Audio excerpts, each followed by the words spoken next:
Hey writers, it's Megan coming at you from All Writers Welcome. And I'm jumping in the group a little bit earlier today than I normally do on Thursdays. But it's because I've been working on some resources and I just have a jolt of inspiration, I guess you could say. So I wanted to talk you through it and get your feedback on it as well. Hear if this sounds useful. So the topic is let's get you to your climax. Wow. And I thought that would be just kind of fun to call it that. But I want to talk about writing the climax of your book.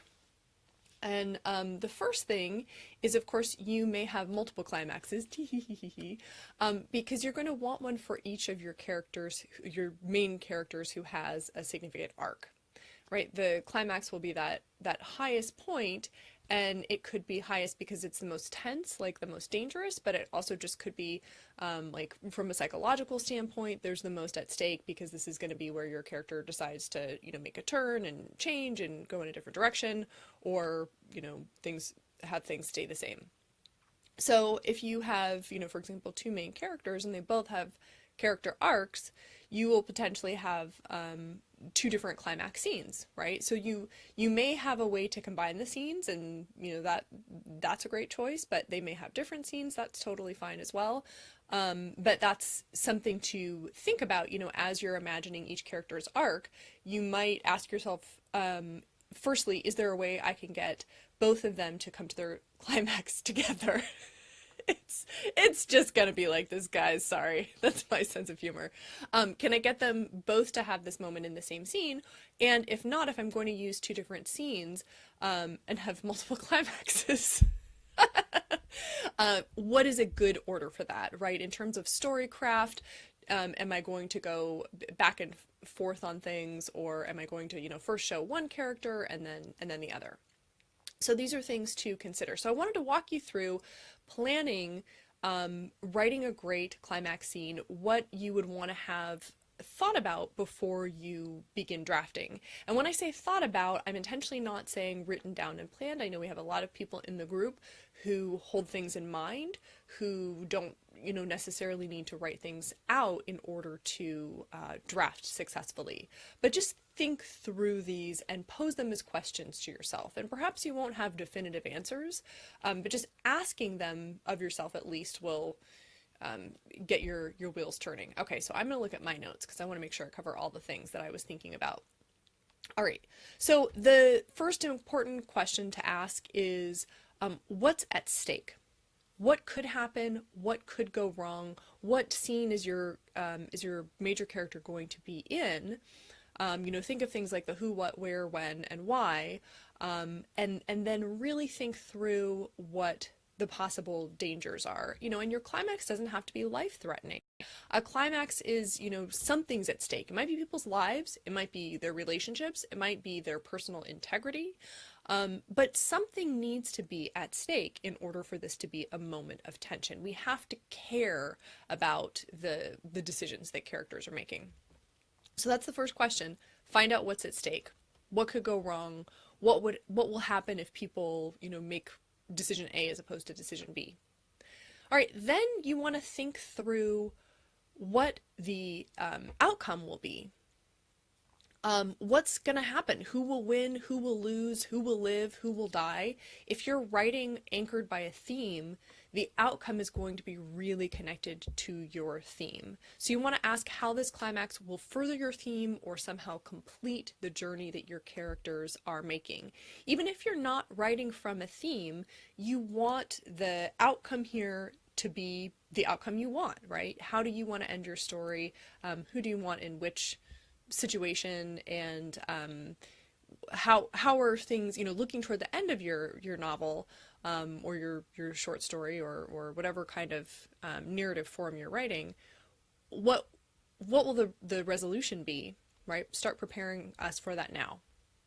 Once you know how things are going to turn out and why that's important, think about what will tip the scales. What's going to bring about that outcome? It might be a trait or a skill. It might be an action a certain character takes. It might be a decision.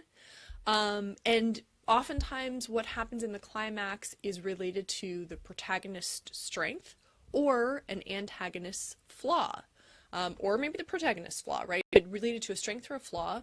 It may be that there's some loyal supporting character who comes in and puts her life on the line, and that's why things go one way as opposed to the other. I love J.K. Rowling's Harry Potter series as examples of great climaxes, because they're always very dramatic, right? They always involve Harry having to face some real, life-threatening danger. And they also always further the theme. I think it's the Chamber of Secrets, where Ron and Hermione and Harry all together have to fight these various forces, and they use Ron's chess playing skills and Hermione's knowledge of plants, right? The characters that have been developed over the course of the story get to solve problems based on the strengths that have already been demonstrated. So you have a real thematic flow there.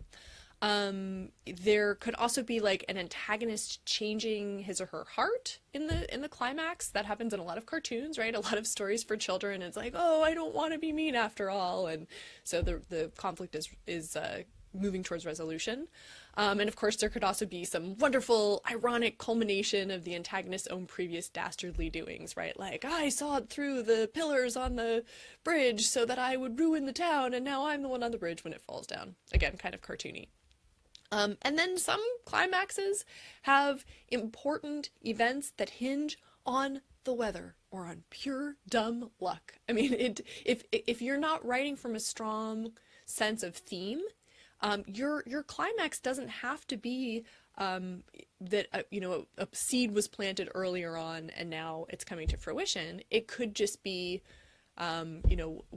what happens. Lee Child is fantastic at writing really realistic action scenes and climaxes where he'll have his protagonist Jack Reacher face off against a guy who's a lot bigger and a lot stronger, and it's not that Jack Reacher is invincible. It'll just be like a car horn honks at just the wrong moment to distract the big lug, and then Jack Reacher will get a punch in.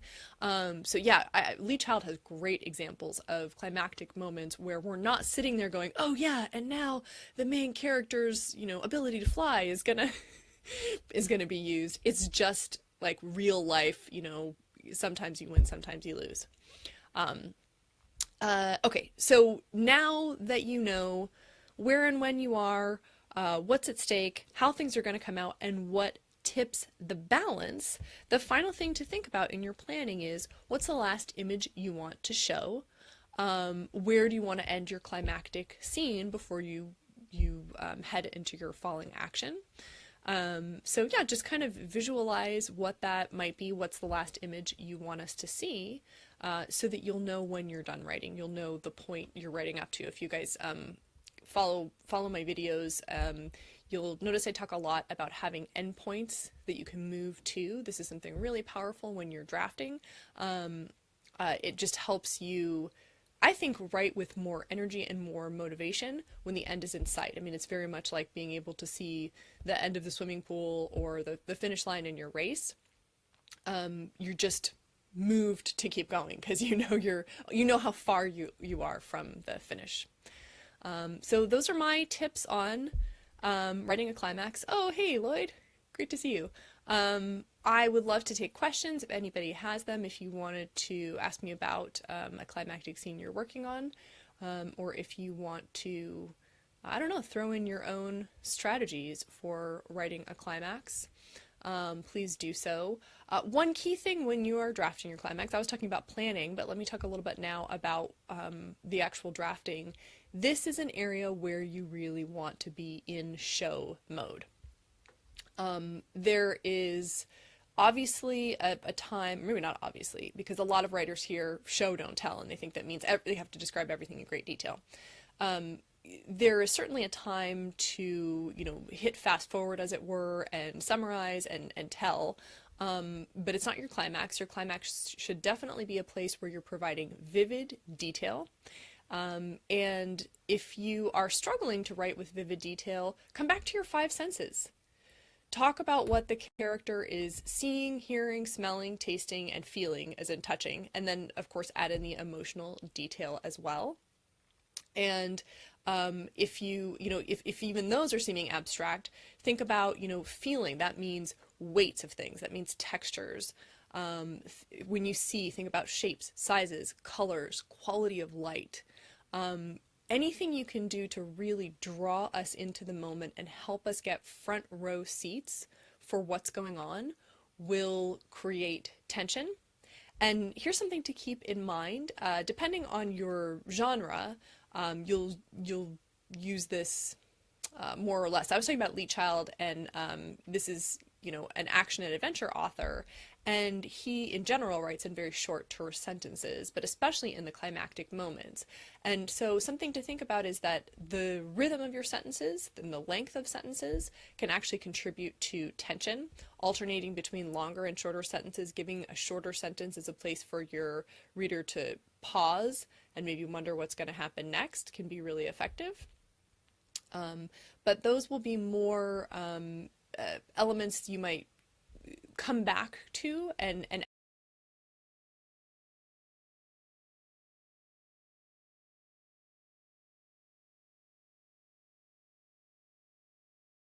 to. Oh, there, I'm back. Okay, sorry about that, guys. My Wi-Fi is being a little bit goofy, so I probably have a big staticky portion in the mix here. But yeah, I just encourage you to do that much planning, to before you get into your climax, and then as you're writing, think about how you can show how much you can provide detail. And of course, you can always come back and add detail when you revise. If you can just get us through the major points and you know what's at stake and how things are going to be resolved, then you've done your you've done your hard work. You've gotten to your climax moment. I'm sorry. I have the sense of humor of a 10-year-old boy. I find this hilarious. I hope this helps you get to your climax.